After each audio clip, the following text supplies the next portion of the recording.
Hey there and welcome. Today we're going to be talking about the functional trainer kneeling lat pull down, and we're going to be taking a neutral grip with this exercise. At the end of the video, I'm also going to show you guys some things that we want to avoid. This is an incredible exercise for your lats and your back. So the first thing you're going to want to do is set up your height of the cable all the way to the top. I'm just showing you how to move it so as high as you can get it, and then also you want to make sure that you're putting your rotation arm at a 1. That way you're inside the machine and not in the middle of the gym floor.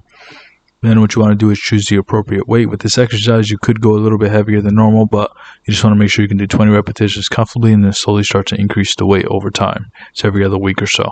Then with a pad underneath your knees, you want to make sure that you're keeping your hips in, core tight, chin straight, meaning you're looking straight, and that you're allowing your scapula to elevate when you're going up and then obviously contract when you're going down. Before we continue, here's a word from today's video sponsor.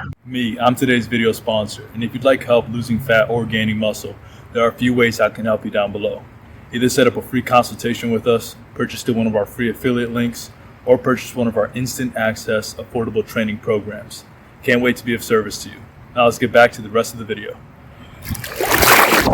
And that's going to be crucial when it comes to doing this exercise correctly, is you want to make sure that your scapula elevates. That's what's going to give you the best stretch. So allow your shoulders to come up as the weight is coming up.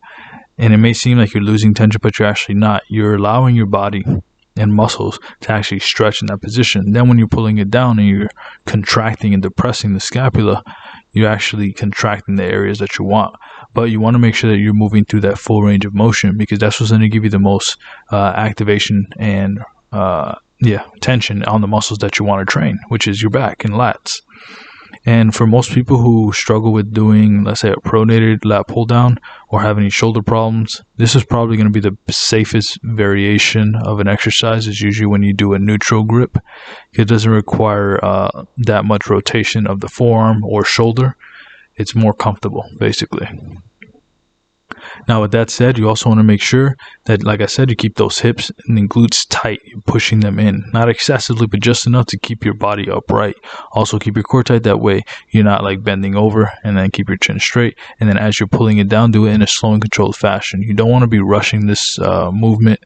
Just do it nice and slow. But I'm not saying do like a 45-second negative or something ridiculous like that. Just, make sure you're in control of the weight. So you could do 2 seconds down, 2 seconds up, whatever. Just somewhere in that range. That way you can really focus on retracting, depressing the scapula, really engaging those lats as much as possible. Now, like I said at the beginning of this video, what I'm going to do now is I'm going to be talking about some of the mistakes that we want to avoid when it comes to doing this exercise and the vast majority of lat pull down exercises.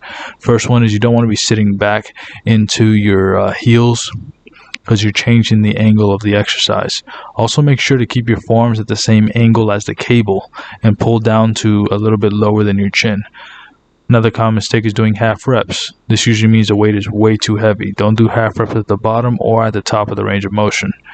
Also, like I said, you do not want your shoulders to just stay elevated like this. You want to depress the scapula so you can contract the lats as much as possible. Another common mistake is keeping your chin up. You don't want to do this because it's going to put unnecessary strain on your neck over time.